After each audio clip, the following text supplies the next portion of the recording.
राधे राधे दोस्तों। तो आज मैं आप सब लोगों के लिए एक नई कहानी लेके आई हूँ, आसियाना भाग फर्स्ट।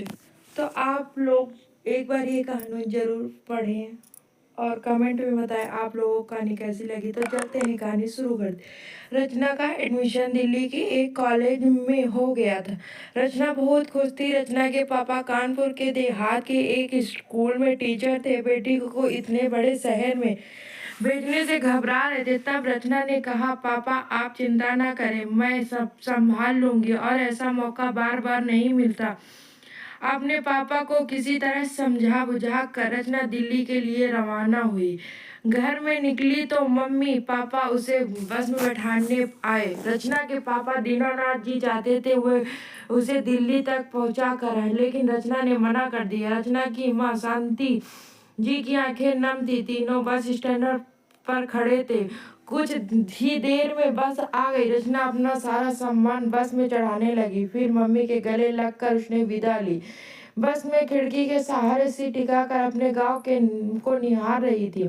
रचना को लग रहा था जैसे सब छूटा जा रहा है। बस उसे कानपुर तक ले जाती, वहां से उसे ट्रेन दिल्ली जाना था। रचना को बैठे बैठे बचपन की याद आ रही थी। कैसे उसकी मम्मी उसे प्यार से खाना खिलाती और उसके पापा सुबह सुबह उसे उठाकर पढ़ाने के लिए बैठा देते थे। मम्मी पापा को याद करते करते एक बार तो उसका मन किया कि बस से उतरकर वापस चली जाए। रचना के मन में कई ख्याल उमड़ पड़े। मुझे नहीं जाना अपनी मम्मी पापा को छोड़कर। क्या हो जाएगा दिल्ली जाकर? ज्यादा पढ़कर भी क्या करेगी?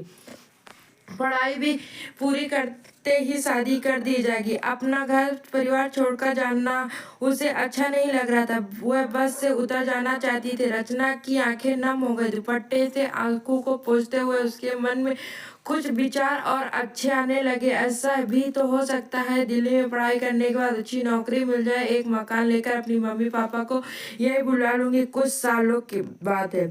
इन्हीं ख्यालों में डूबती उतरती रचना की तंद्रा तक टूटी जब कंडक्टर ने आवाज लगाई, कानपुर स्टेशन आने वाला है, सब सवारियां अपना सामान लेकर गेट पर आ जाए। इसके बाद सीधे बस स्टैंड पर रुकेगी। रचना ने जल्दी से अपना बैग लेकर सूटकेस और बस के रुकते ही वह कानपुर स्टेशन पर उतर गए। बस से उतरकर उसे थोड़ा डर लग रहा था। तभी अभी तक तो मम्मी पापा का साया था और गांव वो भीड़ शहर की भीड़ भाड़ में थी। प्लेटफार्म पर पहुंची तो ट्रेन खड़ी थी। रचना जल्दी से ट्रेन पर चढ़ गई। अपनी सीट पर पहुंचकर उसने सामान सेट किया और बैठ गई। ट्रेन यहीं से शुरू होती, इसीलिए टाइम पर ट्रेन से सरकना शुरू कर दिया था। 12 घंटा के बाद ट्रेन नई दिल्ली रेलवे स्टेशन पर पहुंची। रचना बाहर आई तो टैक्सी और ऑटो वाले उसके पीछे लगे। रचना ने एक ऑटो का ठहरा लिया जाने के लिए। वह कॉलेज पहुंची। उसे हॉस्टल में कमरा मिल गया था। कमरे में जाकर रचना ने सामान रखा और छोटे से बेड पर बैठकर आराम करने लगी। तभी उसे याद आया कि मम्मी पापा ने खबर देने के लिए कहा था। मम्मी को फोन मिलाकर पहुंचने की जानकारी दे दी। रचना की रूम पार्टनर प्रिया थी, उसे की जो कि उसकी सीनियर भी थी। बहुत ही सुलझी हुई लड़की थी। जल्द ही दोनों में दोस्ती हो गई। रचना ने कॉलेज जाना शुरू किया। कॉलेज में उसने देखा स्टूडेंट पढ़ने कम और मस्ती करने ज्यादा आते हैं। रचना अपने खाली समय में लाइब्रेरी में बैठकर पढ़ती रहती थी। एक दिन वह पढ़ रही थी, तभी प्रिया को अपनी ओर आते देख वह मुस्कुराने लगी। अरे प्रिया, तुम और लाइब्रेरी में? तुम तो कभी यहाँ नहीं आती। प्रिया ने फटाफट रचना की किताब बंद कर दी। आज सब घूमने जा रहे हैं, तू भी चल। रचना ने पीछे छुड़ाते हुए कहा, प्रिया मुझे यह सब पसंद नहीं, अभी बहुत पढ़ाई करनी है, तुम सब जाओ। लेकिन प्रिया नहीं मानी और उसे जबरदस्ती अपने साथ ले गई। पूरा ग्रुप दिल्ली से कुछ दूर एक हिल स्टेशन पर पहुंच गया। सभी अपने पार्टनर के साथ घूम रहे थे। रचना एक पेड़ के नीचे बैठकर आराम पास के नज़ारों को देख रही थी। तभी उसकी क्लास के पढ़ने वाला सचिन उसके पास आया। अरे रचना, तुम यहाँ अकेले बैठे हो? प्रिया कहाँ है? रचना अचानक चौंक जाती है, क्योंकि इससे पहले उसने कभी सचिन से बात नहीं की थी। वह यहीं होगी, अभी आ जाएगी। यह सुनकर सचिन हंसने लगा। यहाँ सब अपने पार्टनर के साथ घूम रहे हैं, वो तो अब वापसी में ही मिलेगी। यह सुनकर रचना भी हंसने लगी। तुम्हारी कोई पार्टनर नहीं है? सचिन ने कहा नहीं, अभी तक तो नहीं। दोनों एक साथ बैठकर बातें करने लगे। रचना को सचिन के साथ बात करके अच्छा लग रहा था। कुछ देर बाद सचिन ने कहा, वहाँ सामने कॉफी हाउस है, क्या तुम मेरे साथ कॉफी पीने चलोगी? रचना सचिन के साथ चल देती है। कॉफी पीते पीते सचिन के बारे में रचना को बताता है कि वह एक बहुत बड़े बिजनेसमैन का बेटा है हुआ और पढ़ाई पूरी करने के बाद वह अपने पापा का बिजनेस ही संभालने वाला है। सचिन और रचना दोनों में दोस्ती हो जाती है। दोनों एक साथ कॉलेज आते हैं, एक साथ लंच करते हैं, एक साथ वापस जाते हैं। रचना का मन धीरे धीरे पढ़ाई से ऊब गया था। उसे सचिन के साथ रहना अच्छा लगता था। एक दिन प्रिया ने रचना को समझाया, रचना तू जिस काम के लिए आई है उस पर ध्यान दे, पढ़ाई बहुत जरूर। उसे लगता है तू सचिन से प्यार करने लगी, लेकिन बहुत सोच समझ कर कदम उठाना। उसके पापा करोड़पति हैं, क्या वे तुझे स्वीकार करेंगे? रचना हंसते हुए बोली, अरे तू कहाँ पहुँच गई, हम दोनों अच्छे दोस्त हैं बस। प्रिया बोली, बेटा मैंने तुझसे ज्यादा दुनिया देखी है। जब तेरा मन पढ़ाई में नहीं लग रहा है तो तुझे प्यार हो गया है। अगर मेरी बात पर विश्वास नहीं है तो एक हफ्ते सचिन से मत मिल। रचना उसकी बात टालने के लिए बोल देती है, हाँ हाँ, इसमें कौन सी बड़ी बात है। रचना ने बोल तो दिया, लेकिन वह रात भर सो नहीं पाई। वह सचिन से दूर नहीं रह सकती थी। सुबह होते ही वह प्रिया से बोली, हाँ तो ठीक कह रही थी, मुझे लगता है कि सचिन से मुझे प्यार हो गया, लेकिन अब क्या करूं? प्रिया बोली, बस कुछ नहीं, इंतजार कर और देख उसे भी। तुझसे प्यार हुआ है? क्या वो अपने प्यार का इजहार करता है या सिर्फ टाइम पास कर रहा है? इस बात को एक हफ्ता बीत जाता। रचना और सचिन पहले की तरह मिलते रहते हैं। एक दिन रचना कुछ उदास बैठी थी, तभी सचिन ने उससे आकर कहा, रचना मैं तुमसे प्यार करता हूँ और अपनी पूरी जिंदगी तुम्हारे साथ गुजारना चाहता हूँ। मैं जानता हूँ तुम्हारे लिए पूरी दुनिया से लड़ जाऊंगा। रचना तो यही सुनने को कब से बेताब थी। सचिन की बातें सुनकर उसकी आंखों से आंसू टपकने लगे। सचिन ने ये देखा, वह घबरा गया। रचना मुझे माफ कर दो, मेरा मन तुम्हारा दिल दुखाने का नहीं था। अगर तुम्हें मैं पसंद नहीं हो तो तुम केवल अच्छे दोस्त बनकर रह सकते हैं। रचना बोली, बेवकूफ, मैं तो कब से इंतजार कर रही थी कि तुम अपने प्यार का इजहार करो। ये खुशी के आंसू है। लेकिन क्या तुम्हारे घर वाले, मेरा मतलब है पैसा की दीवार हम दोनों के बीच खड़ी। सचिन बोला, वह सब मैंने पहले ही सोच लिया। अगर मेरे पापा नहीं माने तो मैं अपना घर छोड़ दूंगा। तुम्हारे साथ जीवन बिताने के लिए मैं कुछ भी कर सकता हूँ। यह सुनकर तो रचना सातवें आसमान पर थी। रचना और सचिन दोनों एक दूसरे के साथ घंटों समय बिताते थे। कई बार दोनों कॉलेज भी नहीं आते। इसका असर दोनों की पढ़ाई पर पड़ रहा था। एक तरफ रचना अपने माता पिता के सपने पूरे करने दिल्ली आई थी, नौकरी करके करके उनके लिए अच्छा सा घर खरीदने का इरादा रखती थी। दूसरी तरफ उसकी जिंदगी बस सचिन के चारों ओर सिमट कर रह गई थी।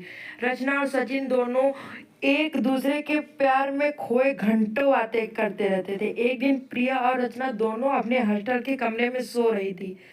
तभी रचना की मोबाइल की घंटी बजी। दूसरी ओर से रचना की माँ शांति की जी की घबराई आवाज सुनकर रचना डर गई। बेटी तू जल्दी घर आ जा, तेरे पापा की तबीयत अचानक बहुत खराब हो गई है। शांति जी ने इतना कहकर फोन काट दिया। रचना की आंखों में आंसू बह रहे थे। क्या हुआ रचना, तू रो क्यों रही है? ये किसका फोन था? प्रिया, मेरे पापा बहुत बीमार है, मुझे घर जाना पड़ेगा और मैं अभी ऑनलाइन टिकट देखती हूँ, शायद रात की कोई गाड़ी में रिजर्वेशन मिल जाए। यह कहकर रचना जल्दी जल्दी मोबाइल में टिकट ढूंढती। तभी प्रिया बोली, तू घबरा मत, मैं ठीक हो जाएगा, मैं तेरी पैकिंग कर देती हूँ। प्रिया पैकिंग में लग गई। रचना को तत्काल में एक टिकट मिल गई। 2 घंटे बाद की ट्रेन थी। वो सुबह 7 बजे तक कानपुर उतारने वाली थी। रचना ने फटाफट सचिन को फोन मिलाया, लेकिन उसका फोन स्विच ऑफ आ रहा था। तभी इसे भी आज भी फोन स्विच ऑफ करना था। अरे तू छोड़, उसे मैं बता दूंगी। जल्दी से कैब बुक कर ले, कैंटीन से कुछ खाने के लिए पैक करवा के लाती हूँ, रात को खा ले। प्रिया को गला लगा लिया। थैंक यू यार, तू नहीं होती तो पता नहीं मेरा क्या होता। मैं तो बहुत नर्वस हो रही हूँ, पता नहीं पापा को क्या हो गया है। माँ भी ना कुछ ढंग से बताया भी नहीं है। अरे तू चिंता मत कर, सब कुछ ठीक हो जाएगा, ज्यादा मत सोच। और हाँ, घर पहुंचकर मुझे फोन कर दियो। मैं सुबह सचिन को सब बात बता दूंगी। बस तू एक बात याद रखना, ऐसे हालात में अपने घर वालों को सचिन के बारे में कुछ मत बताना। हाँ ठीक है। प्रिया जल्दी से कैंटीन की ओर चल देती है। वहां से उसने कुछ खाना पैक करा और रूम में आकर रचना के बैग में रख दिया। इसी बीच रचना हॉस्टल के वार्डन से परमिशन लेकर आई। दोनों बैग और सूटकेस लेकर हॉस्टल के गेट पर पहुंच गए। कुछ ही देर में कैब आ गई। प्रिया से विदा लेकर रचना कैब से नई दिल्ली रेलवे स्टेशन पहुंच गई। समय पर वह स्टेशन में चढ़ गई। रात भर उसे नींद नहीं आई। घबराहट में उसे कभी पापा की याद आती, कभी सचिन की। रचना सचिन से बात करना चाह रही थी, लेकिन सचिन अब उसकी हिम्मत नहीं पड़ रही थी। किसी तरह रात कटी। सुबह वह कानपुर पहुंच गई। वहां से बस लेकर अपने गांव पहुंची। घर पहुंचते ही रचना ने देखा उसके पापा बिस्तर पर लेटे हुए और माँ उनके पैरों के पास बैठी थी। घर के दो पड़ोस की औरतें और आदमी भी बैठे थे। रचना ने अपनी मम्मी के कंधे पर हाथ रखा। शांति जी ने रचना को देखा, उनसे चुप कराने के लिए कहा और उसे बाहर चलने के लिए इशारा किया। बाहर आकर शांति जी ने रचना को गले लगाकर रचना ने अपनी मम्मी को कस के जकड़ लिया। जब दोनों अलग हुई तो उसने देखा, क्या ये उसकी मम्मी थी, हमेशा उत्साह से भरी रहने वाली। आज उनका चेहरा बिल्कुल मुरझाया हुआ, आंखें नम थी, आंखों के नीचे गहरे काले गड्ढे थे। ऐसा लगता है पता नहीं कितनी रातों से सोई नहीं थी। बहुत कमजोर कमजोर लग रही थी। रचना को लगा जैसे उसके पापा नहीं, उसकी मम्मी बीमार है। रचना अपने आप को रोक नहीं पाई, वो रोने लगी। शांति जी आंखों में आंसू थे। वह अपने आंसू पोंछे, रचना के भी पोंछे। बेटी तू चिंता मत कर, सब ठीक हो जाएगा। कुछ देर में रचना सामान्य हुई तो उसने शांति से पूछा, मम्मी आपने फोन पर कुछ बताया या नहीं? अचानक फोन पापा को क्या हो गया? बेटा तेरे पापा स्कूल गए थे, वहीं बेहोश हो गए। स्कूल वाले इन्हें हॉस्पिटल ले आए। वहां पता चला इन्हें हार्ट अटैक आया। उस समय तो उन्होंने इंजेक्शन और दवाइयां देकर इन्हें बचा लिया, लेकिन तुरंत कानपुर रिफर कर दिया। हम इन्हें कानपुर लेके गए। वहां पता लगा कि इनके हार्ट में ब्लॉकेज है, जहां स्टेंट डाली जाएंगी। इस सब के बीच में इतना घबरा गई थी कि तुझे फोन करने का ध्यान ही नहीं रहा। रचना यह सुनकर आश्चर्य से बोली, ये क्या कह रही हो मम्मी? ये सब कब हुआ? पापा घर कब आए? बेटी इस बात को 1 सप्ताह हो गया। मैं कल ही तेरे पापा को छुट्टी मिली है। मैं अपना फोन घर पर ही भूल गई थी, घर में आ नहीं पाई। कल आए तब तुझे मैंने फोन किया। रचना को अपनी मम्मी पर बहुत गुस्सा आया। तब वह अपने कमरे में जाने लगी। तब डॉक्टर ने कहा जितना आराम करेंगे उतनी जल्दी ठीक हो जाएंगे। तुझे देखेंगे तो घबरा जाएंगे। कल भी मना कर रहे थे, कह रहे थे रचना को क्यों परेशान कर रही है, मैं ठीक तो हूँ। रचना वहाँ खड़ी रह गई। जिस अभी उसे मम्मी पर गुस्सा आ रहा था, लेकिन फिर उसने सोचा कि मम्मी ये सब अकेले जला कितनी हिम्मत दिखाई। मम्मी ने ये सोच समझ कर वह शांति से लिपट गई। बेटा चिंता मत कर, सफर से आइए तू हाथ पैर धो ले, आराम कर ले। जब तक तू उठेगी और पापा भी उठ जाएंगे। रचना वहीं पास में पड़ी कुर्सी में बैठ गई। कमरे में बैठे लोग अपने अपने घर चले गए। उनके जाने के बाद रचना पापा को निहारने लगी। कुछ देर बाद शांति जी ने चाय बनाकर लाई, साथ में कुछ बिस्किट भी दिए। रचना के सिर में दर्द हो रहा था। चाय के साथ बिस्किट खाकर उसे बहुत राहत मिली। वह रात से भूखी भी थी। शांति जी ने अपना चाय का कप लेकर उसके पास आकर बैठ गई। मम्मी आप इतना भी ध्यान नहीं रखो, आप कितनी कमजोर लग रही हो। क्या करूं बेटी, कुछ खाने का मन ही नहीं करता। हॉस्पिटल में आसपास पड़ोस के लोग खाना पहुंचा देते थे, लेकिन मेरे से खाया नहीं जाता था। जब घर में अकेले कुछ बनाने का मन नहीं करता, बस तेरे पापा के लिए खिचड़ी दलिया वगैरह बनाती, वही बचा हुआ खा लेती थी। रचना को अपनी मम्मी पर बहुत तरस आया। अब तुम चिंता मत करो, मैं आ गई हूँ, खाना मैं बना लूंगी। शांति जी के चेहरे में एक फीकी सी मुस्कुराहट है और चली गई। कुछ देर बाद रचना दूसरे कमरे में सोने चली गई। रचना के जाने के बाद जब अगले दिन प्रिया कॉलेज पहुंची तो सचिन ने उसे रोक कर रचना के बारे में पूछा, प्रिया रचना कहाँ है? उसका फोन क्यों स्विच ऑफ है? प्रिया ने उसे सारी बात बता दी। ओहो, कल मेरे फ़ोन की बैटरी खत्म हो गई थी। प्लीज़ अगर रचना से बात हो तो मुझे बता देना। सचिन बहुत परेशान हो गया। शाम को उसने रचना को फिर से फ़ोन मिलाया। रचना, कैसी हो तुम? तुम्हारे पापा कैसे हैं?